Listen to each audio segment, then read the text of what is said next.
the Big Lerf podcast, talking LRF and more. Hello, and welcome to the Big Lerf podcast. I'm here with Rich Salter. Hello there. Hello. And we haven't caught up in a while. It's good to see you. Yeah, and you? Yeah, so life's been busy, but here we are, and we're here to talk about winter fishing and how we go about it, particularly with the Big Lerf Winter League. Yeah, that's coming up. Winter is coming. Winter is coming, and we're expecting big things from the Winter League. We're going to go into that in a bit more detail a bit later on. But what we first like to do really is just to give you a bit of an insight into how we go about it in the winter, and hopefully you can compare that to your own notes, and that'll hopefully build a little bit of a picture for how to go about it this winter. Yeah. Okay. So first of all, we really think about when it comes to winter, the first thing that comes to your mind is the weather. Yes. Obviously, we're at the mercy. We've had a particularly wet November. Yeah, it's all come out of nowhere, hasn't it? We had a very long, dry summer and early autumn, and now we're paying for that now, aren't we? Exactly. Mother Nature's catching up. Exactly that, and it's been really, really wet. So fishing, obviously, I've barely fished this winter so far. Well, I say winter, late autumn. So I'm excited to get out today. But so weather-wise, obviously, you've got to pick your moments. That's one of the main things. Yeah. And so I wanted to talk about, firstly, Rich, how do you go about that? What's your sort of factors that you look at? Okay, so you, obviously check your weather forecasts. And what apps do you use? I use Windy's, usually really useful for wind strength, wind direction. Yeah, there's so a sort of little graphic that you can zoom in on the map and it shows the wind direction. Yeah, and so you can see where And it's the coming strength. from and strength. Yes, I think it does have shows you what rainfall, but I generally use it for with the wind speed direction. It's a nice one just to back up what you're thinking about a certain mark. You think Exactly. Okay, it's a southwesterly wind, so maybe I need something that's east facing, and it's really useful for zooming in on that coastline, and you can sort of pick out a little stretch of coast where perhaps the wind's coming over your shoulder, or be a little bit more sheltered. Because despite the fact we're on the south coast, it's obviously facing in various directions. Exactly. All the bays and coves and things. So and there's some marks that are completely unfishable in certain wind directions, and there's others that will fish okay in most. But exactly, yeah. Like, for instance, you fish Plymouth a lot, which gets a bit of a battering in the southwesterly, doesn't it? Whereas if Brixham is very sheltered. Very sheltered, yeah. So you can. But you wouldn't want to fish Brixham in an easterly. No, definitely not. It'd be horrific. Exactly. Whereas Plymouth's okay in an easterly. Yeah. On a lot of the spots, so it is. Yeah, I quite like Mountbatten in an easterly actually. Yeah, it goes kind of right down the pier. Get under the wall there, can't you? Exactly that. Yeah. So it's those sort of things, little tips to sort of help you stop you driving somewhere and realising actually it's a complete blowout. Yeah, check the webcams obviously if they're there. Yeah, I think Magic Seaweed's pretty good as well. Yeah. I use that for just to check the swell. I mean, obviously if you're a bass fisherman, factor, isn't it? That's it. If you're going for big bass, then maybe you want a bit of swell. Yeah. But most of the time with our LRF fishing, we want relatively calm seas. Yeah. And so if you can check that you're not going to get up to a mark in the 6 foot waves. It's a fair point actually, because you might have a calm day, but if you've had a few low storms in the days beforehand, you can still have a nasty bit of swell, which can make fishing pretty much impossible or dangerous for an LRF, can it? So definitely. So we're thinking obviously check your weather apps, go for obviously check Windy, check Magic Seaweed, and you should be okay. Obviously, there'll always be those times that at least gives you a good starting point, doesn't it? Exactly that. And obviously pretty a bit of a boring subject, but clothing. Obviously I layer up like hell because you're stood still a lot of the time, particularly if you're out at night. I like to just put, for me, I wear my thermal waterproof trousers. Sometimes I'll even put a pair of like joggers on underneath that. Yeah, a couple of pairs of socks. I've got sort of waterproof shoes, and because you could get back by the rain at any time. Yeah. And obviously a load of layers and a big waterproof IMAX or Matricraft jacket. So yeah, decent thick coat is pretty essential, isn't it? Gloves, yeah. So gloves are a tough one because you want to make sure you've got the grip and obviously everything, but you also want to be able to doesn't catch on your line or anything like that. Yeah. Because I find fine braid. Oh, it's a nightmare, isn't it? If you've got any Velcro, certain materials. Yeah, if you've got any Velcro in your glove, it's just going to catch. Yeah. So you don't want Velcro. You want something maybe that's neoprene, or whether it's just a very simple cloth. Will Pender, he's famous for using just disposable gloves. Yeah, swears by them, doesn't he? He does, yeah.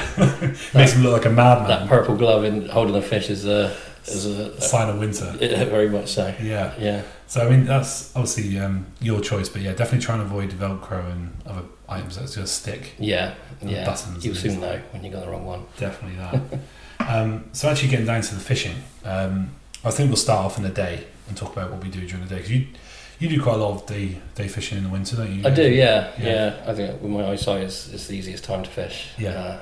And obviously things around family and work and that. Yeah. It works, but so if you're thinking about species, how would you go about it? What's your sort of? I think particularly in daytime structure is key. It's quite, especially in the winter, it can be quite hard going fishing open ground during the day.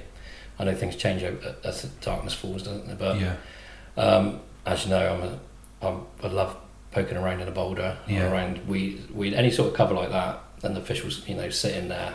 And what techniques are you using to go in between the boulders? Cheb, I think, is probably the most effective way. Cheb rig. Yeah, so sort of 2 or 3 gram. Yeah. Because you can sort of feed it down through the holes. You can feel what's going on. Yeah. Find with a drop shot that weight will pull down through a gap. Yeah. And then you tend to get more snags. I found that at Mountbatten. I found if you use a drop shot, it can go right down through a tiny gap. Yeah. And sometimes I've had fish on that I've been unable to get them up through the gap. Yeah. Which obviously is not fair on the fish and not fair on your tackle either, because you're going to lose it. Exactly. Yeah. So it's something to be aware of. Yeah. But yeah, it's quite surprising. You can fish out in the open and it'll feel like there's nothing about, and you find a good hole or a spot right down a wall somewhere, and it'll be packed with fish. Yeah, I think you posted something the other day about there's a hole that you just had loads of wrasse out, didn't you? Everything, tom pots, wrasse, pout, pork. They were literally, it must have been like a party down there because they just kept coming, Yeah. And when you find those holes, it's quite satisfying because you can start messing around with different lures then, because they're all in the mood for it. That's it. They're going to take anything that goes down there. Yeah. And what sort of lures were you using that day? So obviously started with a bit of gulp. Yeah. And then I was using little small paddle tails that I got from 9-7 Tungsten. Yeah. They're nice little soft stretchy paddles. Yep. Perfect little micro size. But anything really, you can really experiment down. I think when you like the Magpie booty shakes, don't you? I do like a booty shake. Yeah, so I forgot about those. They've been a little bit of a favourite recently. I'm a recent convert to them actually. I've used them a few times and quite impressed. So they're very good. Yeah, I mean any of those sort of micro, you find a sort of little agi lures, any of those sort of style ones. The little jackal tide beats are they're nice. Quite nice. Sort of wormy paddle tail hybrid. Exactly, you've got pretty much. I mean, anything. I think, say Callum from Can Fishing Lures, he does some nice micro ones. He does, as well. Yeah, they work. Exactly. I think so. You just can, when you find those sort of feeding patterns, and you will sometimes I find in the winter, you'll often find that literally it could be a 1 hour, 2 hour window. Yeah, where very fish much are really on the feed. Yeah. And if you can get them in that time, then you can really experiment with the lures. Yeah, it's quite satisfying, isn't it? Really satisfying, and it's surprising. I mean, we obviously associate, fishing in the winter with tough slogging it out, and it can be like that, and it really can. I don't want to make anyone think that they're going to go out there and catch hundreds of fish. Yeah, you definitely get those barren spells, don't you? And it's painful, and you just go, there's nothing here, and it can be really soul destroying. But I do think that if you can find those windows, find what they're switched onto, you can get those. There's nearly always a window, isn't there? At some point, it's just how if you can sort of push yourself to fish through that long old quiet spell. Yeah, you will find a point where the fish switch on, and and it could be even just finding a shoal of pout or a shoal of whiting or something like that that just want to feed, and that can be, they can surprise you. When I was out the other night with Morris, Steve, Grimmer, I had a lovely sized pout on the little paddle tail, and I'm sure it was a wrasse as soon as I hooked it. And I was they do fight a bit like a wrasse, don't they? Yeah. And you think that's, it was on ester lines, very light, and so I had a really good time with that one, really. And once we scale down and we focus ourselves on these fish, you can really squeeze the most fun out of them. Yeah, as you say, pout and whiting are actually really good LRF winter species, aren't they? Really good. Good little scrap. Yeah. Willing to take a lure. They are, yeah. If you can get a feeding shoal of like whiting or decent sized pout in, you'll have a good time. Yeah, definitely. Yeah, and they are surprising. You get them under light, they're surprisingly beautiful fish. They are, yeah. When you got your head torch on, and you look at all the shimmer on the side of a pout. They're impressive fish, I think. They are, yeah. And the whiting, obviously, once they're bigger, they look a bit more like a cod, and they're really quite nice. Yeah. They're really good. So that's obviously during the day, going for that. So obviously switching off, my biggest problem that I have at the moment is I'm working, probably like a lot of people, close to 9 to 5 roughly, Monday to Friday. So, and obviously I've got, we've all got busy lives, we've got, families to look after and things like that, or, to spend time with on the weekends. So sometimes the only fishing we do is at night, because it's dark from like 4:30 now. It is, yes. So most of my fishing is in the dark. So there's a couple of things, I mean, I've been doing this for a few years now. I feel pretty confident I know exactly what I'm doing now with night fishing. And I would just recommend, you want a good head torch, it's absolutely essential. Yeah. Now, what brand that is, up to you. I've used the Fenix HM65R Shadow Master, which has got the red light on, for a while now, and everyone who fishes near me tends to buy one. Yeah, I just converted. Yeah, and they are fantastic. But there obviously are other brands available, and I'm not sponsored anyway by them or anything. It's just a recommendation from me, but they are expensive. But they obviously, you get that illumination, and it's just absolutely essential, I think. And being able to switch over to a red light, particularly for some fish, because the red light doesn't spook them as much. Yeah. There's some fish it will, but the theory is that fish that live in deeper water, the red light doesn't actually make that way down into past about 5 meters, I think it is. Okay. So anything that lives either is a nocturnal or lives deeper than 5 meters regularly isn't really evolved to see red lights. There's no point. Okay, that's the theory. Now, obviously, how much is in that, I don't know. Flounder definitely see red light. I know that for sure, because obviously they still will spook under red light. Yeah. And they see red lures and all this stuff, and whatever the theories are. I haven't got time to go into that, and I don't know enough about it. But it is a handy one to have. I've caught rockling, which I know obviously are nocturnal, by putting red lights on, and they've come out and completely taken it. Whereas happy to feed. Yeah, the bright white light, they do not come out. No. So little tips like that is handy. I do a lot of sight fishing at night around harbours, Sutton Harbour particularly for me, Plymouth, but you can do this in Weymouth, you can do this in other places, obviously, even a place like Portishead, etc., Hartlepool. It can all be done through sight fishing. Yeah. And I think being able to have that is really handy, because in the winter you can pick your targets. It really opens things up, doesn't it? It does. And I guess it leads me, and obviously we were just having a conversation before we started this, about going really ultra light and what the point of that is. Yeah. And obviously, I've been fishing for over a year now with Esterline. Now, Rich, you've had some mixed feelings on that. started to see some better. Well, I say results. I've always, it is effective. I can see the advantages. I've had a few technical issues with it. Yeah. But like tangles and snaps? Wind knots, and it just seems attractive to wrapping up around everything. But I've done a few tweaks. I had a chat with Edgar. Yeah. Edgar Pereira. He's obviously a connoisseur of the Ester. Yeah, he loves it, and he's very, very good with it, and he loves all the technical side of things. Yeah, so he gave me a few tips, and those things really you should be doing, but that probably put a bit slack with, fishing with braid for years. You get your comfort blanket of braid, and and it could be the same if you fish with mono or fluorocarbon. Like you get these ideas of what you're fishing with, and sometimes it is good to test yourself with different materials. Definitely. And I'm absolutely, I know the limits of Ester. There's certain places I will not fish with Esterline. I wouldn't fish Mountbatten. I wouldn't fish Brixham. You wouldn't fish wrassing with it, would you? Absolutely no way. No. I have had wrasse on Ester, but that was pure fluke. I haven't intentionally gone for them. So it's one of those things that I think for sight fishing, and particularly around like harbours where I can see where I'm going and what I'm doing, and I've got a bit of ground I can leverage against the fish. Yeah. And there's not too many snags. It's perfect. Yeah. It's also perfect for on the drop fishing. Obviously searching through those water layers. Sometimes even way more effective than I thought. So I've actually snagged up in water which I never thought I was going to get to the bottom of. Really? Yeah. Particularly in the Tamar and things like that, where I'm fishing in deep water, I'm getting the 1 gram or even under jighead down to the bottom. It really opens it up, don't you? Because you can actually fish finesse styles. And quite quickly. Yeah. One of the main problems you have with small lures in deep water is you have to fish them super slow, because they are, if you jig them too fast, they come right to the surface. Yeah. So with the Ester, you can fish it a little bit faster, and that just gives this little bit of excitement, that trigger. Yeah. For certain fish. But I was going to talk about just one particular example of why I think fishing ultralight and going for this really, this is probably a very extreme example, but I was using I was fishing in very shallow water, and I was using it was a Rains Rock Vibe 1.2 inch paddle tail Nice.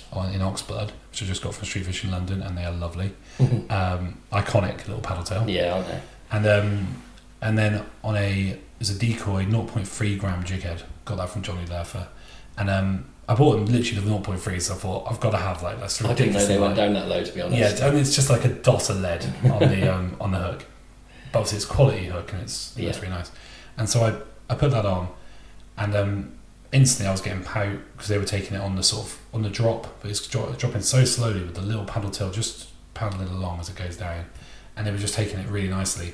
But there was one example where I'm fishing in really shallow water. I've just spotted a flounder, only not a massive one, but I know that it's very shallow water, so any sort of heavier jig head is going to sink right into the mud in front of it. Yeah. And it's not going to get that chance. You're going to miss the chance to go for because flounder. It's another tip for sight fishing, but flounder aren't very good at looking down. They're looking up all the time or right along. So if you've got a fish that's if your lure digs into the mud, then you're going to be you're losing the fish. The fish can't really look down that way. It's more it needs to look either slightly above or right in front of it. Yeah. And so this fish was there. So all I did was cast out the jig head, which casts really well because it's on ester, and then just twitched it just above. It's almost like it fell just in front of the nose of the flounder, and he just raised up and just took it because it just had a perfect hang time. And it was Steve Dennis saw it and he was like, really impressed with it. But it's just one of those things where everything went perfectly to plan, and I don't think I would have got that fish on a. They strike me as a bit of a thinking fish where they need a little bit of time just to eye up what they're going for. You kind of want them not thinking. Not too if much. they're not thinking, they're so easy to catch. Yeah. But if they got time to think, which they have when they're sitting down, if they just sat there looking at you with a light on them, a lot of the time they're thinking, I ain't taking that. Yeah. Or they're not even focused on the lure, they're looking at you. Yeah. Looking at the light. So this one just looked at had enough hang time for that lure just right in front of it, and he just took it. And you can replicate that with drop shot very easily, and that's probably the best alternative way to do it. Yeah.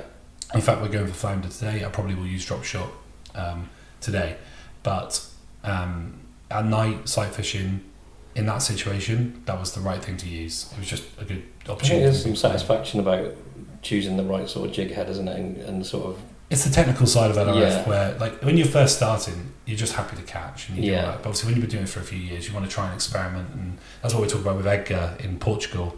He's so technical and wants to get all that, really wants to fine tune everything. Yeah.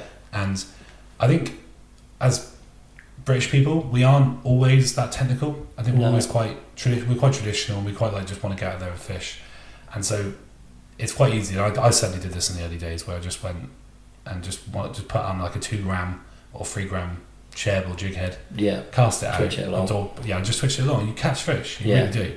And we're not here saying you must fish 0.3 gram. Oh no! I mean, a lot of my sessions, I'm quite happy to do that still. Twitch a chub along. Exactly. And the thing is, in deeper water and with braid, you know where they are. Yeah. And with braid, you almost definitely want to use that because you're not going to. It's not going to sink. No. 0.3 grams on braid is not going to sink. So yeah, and I think, like you're saying, coming into winter, that slower, more delicate presentation is so effective, isn't it? I think it definitely is. It's worth thinking about. I think if you're struggling or you want to just try going a little bit lighter. That's all I would say. Because you might even like bites from gobies and stuff. If a goby can pick it up a lot easier, they're not going to drop it. That's it. There's less resistance. Exactly. If you think a goby which only weighs like 10 grams itself, is trying to pick up a 3 gram. It's quite an quite heavy, effort, isn't it? Yeah. It's like us trying to pick up a third of our body weight. Yeah. It's not easy. No, Christ. So Christ. Yeah. We don't want to do that. So we certainly wouldn't want to do that for our dinner. No. So if you think about that with the goby, think light snacks, tapas. That's what I'm aiming for. Absolutely, and a tapas approach. It is small snacks in winter, isn't it? Exactly. Yeah. And they especially with the microspecies. So that's my tip. That's my biggest thing I've been thinking about recently. Yeah. With that, so that's been good. I think also we'll talk about for you. What's your sort of focus? What species do you look forward to catching in winter?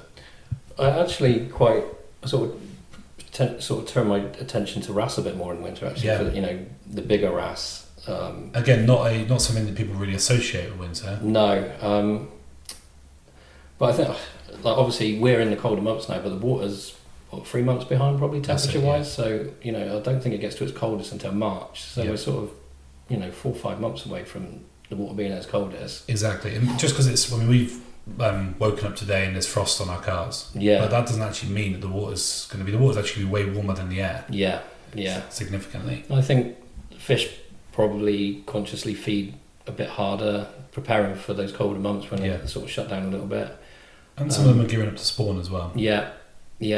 So I still doing plenty of LRF in the winter, but I do dig out the HRF gear a bit more. Yeah. I guess some good results. Yeah.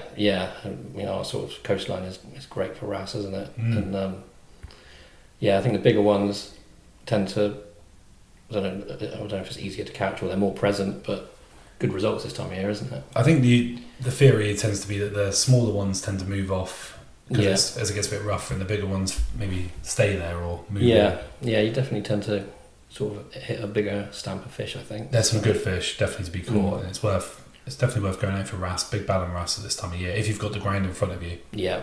For that, but I mean, you can surprise yourself because even fish like gurnard and things like that will hold on until around this sort of time before we start to lose them. Yeah, definitely. But obviously, the main ones, the obvious ones, I guess, are flounder that we see a lot of at this time of year. Yeah. Start to come out a bit more, bigger ones as well. The whiting, pouting. Up in the north, you've obviously got the cod. We're going to have some herring later on, hopefully. Yeah. So they're quite a fun LRF species, aren't they? Yeah, and herring are really underrated. They're quite delicate. You've got to be a little bit careful of holding them. But they are, because they lose the scales really easy, but they are really fun to catch. And again, that's probably another one where ultralight lines. Yeah, I was going to say they're probably one of the ones that you'd sort of benefit from scaling down, fishing slowly through the water. Slim profiled lures. Yeah. And algae style jig heads work really well with them. Yeah. Because they're just like scad in the fact that they've got most of their mouth is very thin skin, but they've got a big, like a thick, quite hard bit of skin in the top of their mouth. And if you can hook them in there, they won't come off. So jig heads with a slightly sort of outturned point. Yeah. If you're not familiar with them, probably the best way to describe it is if someone has taken a normal jig head and just bent it out a little bit. So it's like facing up. It looks wrong, but to us, but it actually works really well. Yeah, and they do work. And the whole theory is that when the fish bites down on it, the hook point is facing up and hooks into the top of the mouth instead of going into the lip, and therefore it doesn't rip out, which is much better for you. It's also better for the fish as well. So it's actually quite a good way of doing it. Really. Yeah, definitely. So it's I think that's definitely worth thinking about. But herring are a big one for the winter. Yeah, and they're a good fight, and they jump out of the water. We call them Tamar tarpon. Yeah. Because they obviously they are related to tarpon. They do jump, and you lose more than you catch. Quite acrobatic. Yeah, you definitely. They got a habit of wriggling off, haven't they? They really have. Yeah, they definitely.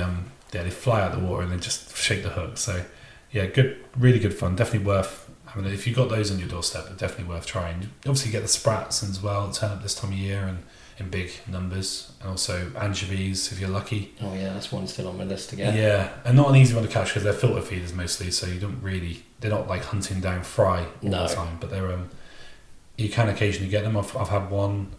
Lucas had one in the Winter League last year. So it's doable. It's doable. It's very doable. So I think that's probably really that's most of our tips really. I think it's very straightforward, very common sense stuff, nothing that's just reinventing the wheel or anything. It's but I think my most thing I would say is winter fishing is really good if you can get out there in the right times. I think at times you'll get out there and think there's nothing in the water, and fair play, and just go home and have a drink or something. But there's definitely worth going out there, and hopefully the Winter League will be this big inspiring thing that can help you get out there as well. That's what we hope for, isn't it? Yeah, and we'll talk about that in part 2. The Big Lerf Podcast, talking LRF and more. Welcome back. We're just going to talk about the Winter League, which is something we did last year. And I thought, Rich, if you just want to give us a bit of background on that. Yeah, so Winter League was something we started last winter, really just as want to try and sort of inspire or give people a reason to get out in winter when they might not bother otherwise. Makes things more interesting for us during the winter too, doesn't it? Definitely, yeah. a lot of work for us as well. Yeah, it's a lot of work. But I think that there's a sort of bit of a misconception that LRF dies during the winter, wasn't there? There's not much to go at, when in fact there is loads to go at. It's a bit weather dependent, but it's been quite an eye opener for us, hasn't it, to see what people can catch during the winter. Definitely. It's definitely one of those things that really has. I guess we knew it would be popular, but I don't think last year we realised how popular the Winter League would be. And I think obviously we talked about this, in the early months of this year, really talking about the Winter League. But it really was taken on. So we've had how many people sign up this year so far? We're at 145. 145 is incredible. I think we had 146 total last year, and we've still got a week or two left. Yeah, we could see this. I mean, obviously, and people, you can sign up throughout the winter. So if you just see it late, or you hear about this late, and you want to sign up, that's absolutely fine. Yeah. We just, also a lot of people, I think, a few people who haven't looked at it before maybe think that, I don't stand a chance, I don't know anything about LRF, or I'm only just starting LRF, there's no point in me signing up. The whole point of this is like nobody, obviously a few people are going to go in like, I'm going to win this. Yeah. And good on them. We love that. There's some great prizes, which we'll talk about in a bit. Yeah. But a lot of it is just, we're hoping to see some socials, people meeting up. Yeah, we're starting to see... on the South Coast, I think. Starting to arrange things, aren't they? Exactly. And we're going to do a bit of travelling for it, go up north and things like that, and just try and meet up with people. And it's just what we want to see is just people just meeting up, sharing information, like we always do in the Big Lerf group. Yeah. And hopefully just catch a load of fish. We've seen quite a few this year say, they got their tally last year and they just want to beat their own personal sort of targets for this year. Exactly. Or they've got certain species they'd like to get. So it can just be your own personal sort of challenge. Exactly. Or compete amongst your friends, mini leagues, if you want to do that. Exactly. And you may have that, that random couple of days where you just fluke something, or, you come across some fish that's quite rare. Yeah, exactly. And you do hook a lump sucker or something ridiculous. You don't know. No, exactly. These things can happen. And even what happened last year, some people caught some fish which were more summery, and then they weren't caught for the rest of the Winter League. That's right, yeah. Which gave them a bit of an advantage on that. Yeah. So that's quite interesting, really. So we've also wanted to really try and boost the juniors this year. I think we've had...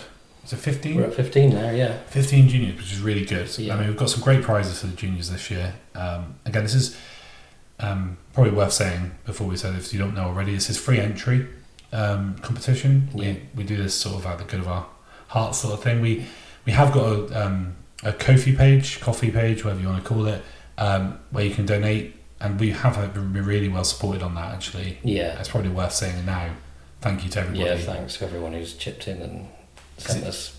Yeah, because for me, Rich and Joe, it's quite a lot of our time putting all this together, and we love doing it. Don't get me wrong, we do it for free, no problem. But I mean, those little gestures of just a $5 here and there, or people who bought a T-shirt, which we've got, just really help. So thank you so much for that. Yeah, but and we do put that money back in, to the Big Lerf, don't we? It does, yeah. We'll be looking at doing some more designs. And new things for people to have as well, and it helps us just put together ideas for the fundraiser coming up, the weekenders, things like that. Exactly, yeah. Everything gets we're not pocketing this money and just trying to make a living out of this, because we wouldn't be able to. We wouldn't be able to. We definitely wouldn't be able to, but it's it definitely helps us just pay for a few things that hopefully will benefit everyone overall. Yeah. But back to the sort of the sign up for the juniors.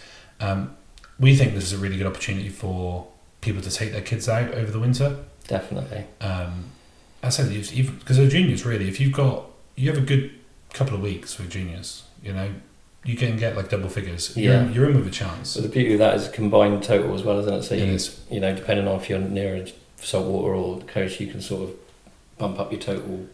Exactly. You can take them out, catch a few perch and pike, maybe if you're lucky. And maybe some other species like that, and then go to the coast and pick up a few gobies and the rest. And I mean, every fish, almost every fish counts. We've taken a few fish off this year, just a protected species, mainly because we just want to maintain a good reputation for LRF across the board. It's something we've thought long and hard about. But there's a few species, such as the giant goby, which they're on the protected list, and so we've just got to respect that. Really, Yeah, in the competition. They turn up, don't they? You're going to catch them. You're going to catch them, but we ask that they're not counted in the total. We don't want to encourage people going for them in that respect. No. Just to, as I say, we're just trying to keep the reputation of the Lerf. Yeah. In the good eyes, I guess.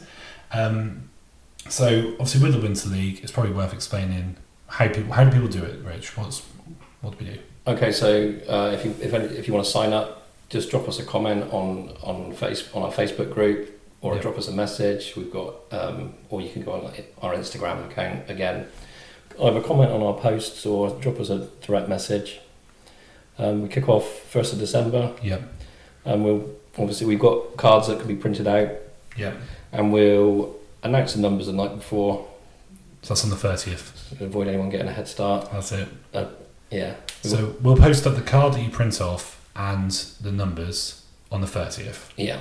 And then you can just print it off, put your name and your number on it, and then you take a picture of the fish that you catch. With your card. Yeah. Very really important. Visible. Yeah, that's it. So it's important to say, like we said a few times, we need some good pictures, guys. Okay, help us out. We've said this time that we'll only accept common gobies, things like sprats and things like that, either in a tank. So that's the little micro tanks you can get. You can get them from jonnylerfer. You can get them from, I think you can even get them on like lrf.co.uk now. But yeah, Max, Tago Max. He's got loads. Anything like that. I mean, to be fair, you can just buy. I mean, it's coming to Christmas. Ferrero Rochers are going to be everywhere. Perfect. Yeah, those Ferrero Rocher tubs. If you don't want to go out and buy your own little things, as long as you're careful with them, they work a treat. Yeah. So as long as we can see the fins of the fish clearly. Yeah. And a few other items, so we can, as long as they're nice clear photos. Most phones these days have a decent macro mode. Yeah. So you can take a decent picture. So just take multiple pictures if you're not sure, and just upload them to the group, and we'll all ID them and just tell you whether that's what it is. Yeah. I think just on uploading your posts, Instagram stories don't really do it. Not at all. We can't accept them. We've decided we cannot accept anything in an Instagram story. We also cannot accept disappearing messages either. There is a setting that you can put on Instagram, which is whether your photo is going to disappear once the person's read it. Right. Please make sure that's off. Yeah. Because we need to be able to look back, whether it's in a 1 day, 2 days, 3 days back, and see that photo. Yeah.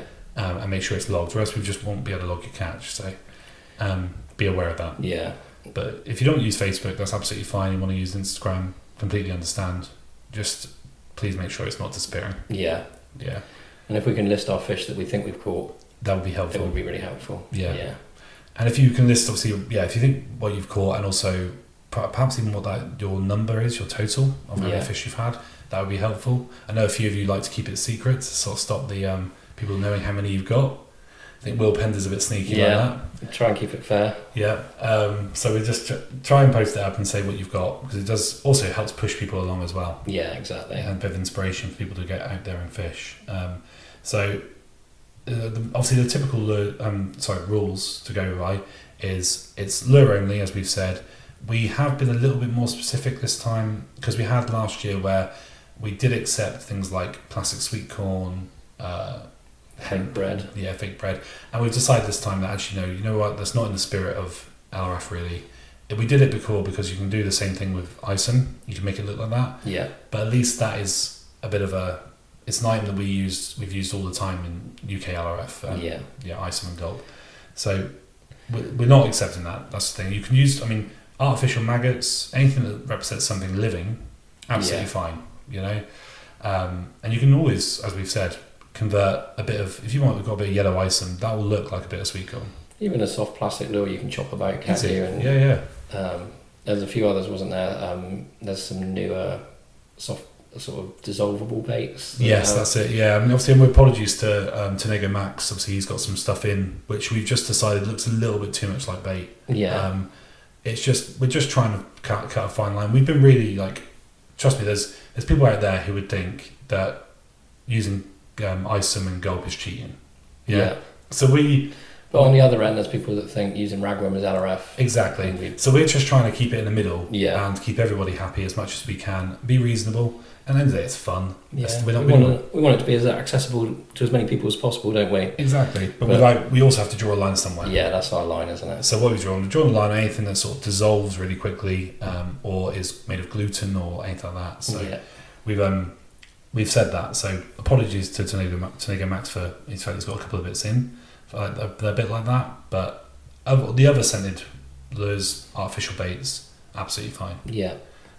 So we think that's enough. Yeah, I think it's quite an easy to grasp, line that we've drawn. We know the traditional scented lures, don't we? Like gulp, me. And if anyone's got any queries and they're not sure about one, just ask. Definitely. Yeah, exactly. And that's just go message us. And we're on. It pings up as notifications all the time. We'll get back to you. Yeah, one of the three of us will pretty likely to read it. Exactly. Straight away, really. Yeah, I think one thing last year is we, because we completely underestimated the scale of the Winter League. Yeah. The prizes didn't really represent the amount of effort that was put in. It was a bit of an afterthought, actually, wasn't it? We felt like we needed to give more than we.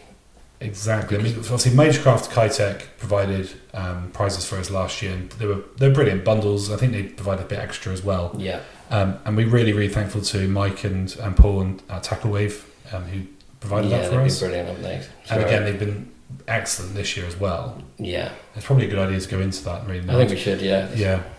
Firstly, just want to thank our sponsors. So obviously, in no particular order, but just Magecraft UK, HTO, Eco Gear UK, Street Fishing London, Todburn Manor, 97 Tungsten, Can Fishing Lures, and jonnylerfer have all provided prizes. Tornado Max on there. Tornado Max, and he's also on there. Yeah, of course. Yeah. So we've got. That's a lot of sponsors. Yes. Yeah, thank you to all you guys. And they've all been very willing and helpful and generous, haven't they? Yeah, and we've been blown away by the support, and we really thank. So obviously, before we get into these are sponsors. At the end of the day, they're companies trying to make money in a difficult time. Yeah. And we're all we'd like to see from our side really they're supporting us. If you've got the opportunity and you have got a bit of money and you want to go out and just buy something, try and support it through them. Go through our sponsors. I mean, that's the reason they do this. Obviously, is to help keep themselves get sales during this period, and we've definitely seen that. Yeah. And I think we all know we want to show our support to people who are being kind to us. Absolutely, yeah. And so those people we just can't recommend enough. That's what we're saying. And they all sell very decent stuff. Exactly. Well, we wouldn't accept. We just don't accept anybody. These are people who we really want to be supporting us, and we'd happily use all their gear, wouldn't we? Exactly, and we do. Yeah. That's the thing. So if we want, we'll just go through what the prizes are. So category, so most species saltwater UK and Ireland. So bear in mind UK and Ireland count together. Unfortunately, international there is none for this one. It's just too difficult to maintain. It would be impossible to make it fair. It would, yeah. And they also some of those places don't get winter. So this is true, yeah. So it wouldn't be true winter. No. So, firstly, again, this has just blown us away. First place is going to get an Agi rod. I think that's the 3 gram version that they're going to get. Lovely. I know, incredible. So that's one of the most sought after rods. In UK LRF. It's exploded into LRF, hasn't it? Exactly. So again, that's provided by Magecraft UK, and we've also got the lure tackle bundle from Eco Gear UK. So that's the first prize. Is a big one. Yeah. Eco Gear UK have just come back. Great to see them back. So good. These are icons really of the early LRF days. Yes. So we're really happy to see that return. And obviously I think you're going to see a lot more from them in the coming. Yeah, big things to come, I think. Yeah. But again, thank you to Magecraft and thank you to Eco Gear. It's fantastic. Second place is HTO Nebula Light Gamer 1 to 7 gram rod. I've actually got that sent to me. I'm so impressed with that rod. Yeah. It's so nice. I think I don't know what they sell for. I think it's just over 100 quid, something like 120, 130, something like that. It's a lot of rod for that money. Is it? Yeah, really impressed. So that's second place. That's a good prize. That's 2 rods already. That's a cracking prize. So that's HTO provided that. Again, we're so thankful to them. They've been really, really good to us this time. They provided a lot. And then the third place is this is a Joe Mole special. It's a shame he's not here to talk about it.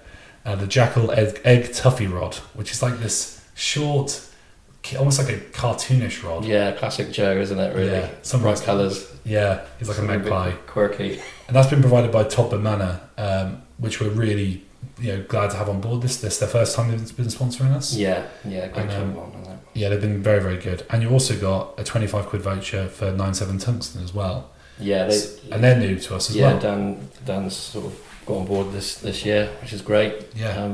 My favourite thing is he commented under one of the things saying he was planning to give everybody a little bundle of lures who entered, but then realised that he had 140 people to give it to and realised that he couldn't afford it. Bankrupt him. Yeah, so we'll have to make do with 25 quid voucher for third place and a few other bits as well. So yeah. But thank you, Dan. That's brilliant. Todd Burr, again, fantastic. Really pleased. So again, that's 3 rods. So 1, 2 and 3, but all get a rod. Yeah, that's that's way beyond what we had prize before. fund, isn't it? Yeah. 4th is a 25 quid voucher for 9/7 tungsten. Excellent. And then 5th, obviously got Callum providing a bundle of lures from Can Fishing Lures. Yeah.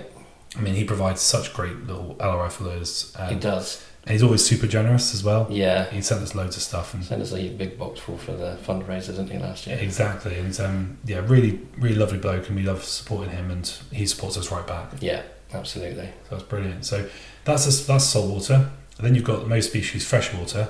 So we've got the first, again, we've got another rod, which is a Magecraft Cross Stage Agi. So that's the 0.6 to 10 gram rod. Really nice. Great rod. Lovely rod. Again, that's provided by Magecraft. And we've got a lure and tackle bundle from Street Fishing London. Lovely. I mean, fantastic. So Street Fishing London, again, been supporting us since day one, really. Really, really great stuff. And I've seen the bundle that he's going to be providing, and it's a lot of good stuff. Yeah, it's all quality stuff, isn't it? Yeah, exactly. It's lovely tungsten chebs and different bits like that. So nice. Yeah, really, Momo, who runs Street Fishing London, thank you so much. We really appreciate that. Again, so that first prize is banging. Yeah, that's a good prize. So second, again, we've got another light gamer from HTO rod, a 1/7, provided by HTO. Lovely. So again, and there's 2 rods. And then the third place for freshwater is a Shimano Sahara 1000 FL, which is the reel that Johnny provided. Yeah, seen that reel. Lovely little reel that is. And a 25 quid voucher for 9/7 tungsten. So third place, again, is really, really good. And then we've got 4th place, again, another 25 quid voucher for 9/7 tungsten. And then Callum's providing the 5th prize for the fishing lures as well. Yeah. So Can Fishing Lures. We tried to open it up a bit, haven't we? Prizes down to 5th. Down to 5th, yeah. Top 5. Come on, that's Champions League spot and Europa I think there League. was quite a tight battle for those sort of 4th, 5th, 6th spots last year. So yeah, exactly. I think anybody who doesn't finish in the top 3, at least hopefully that will soften the blow a little bit. Yeah, exactly. You have got some good prizes coming your way, and so yeah, we're really pleased with that, and thank you for the sponsors and the people who were gonna get all that. And so then we've got the juniors. We were talking about the juniors. So we've done a top 3 for the juniors. Yeah. We didn't know how many people were actually gonna join in. So we've got again a rod. We've got 2 rods here. The first is a Magecraft Solpara Agi. I've actually fished with this rod. It's lovely, really, really nice. Yeah, Solpara's a good rod, isn't it? That's it. Provided by Magecraft. So that's a really good all-rounder rod, which I think a lot of people will appreciate. So really good junior rod. HTO Aikido 1.5 is provided by HTO for the 2nd place.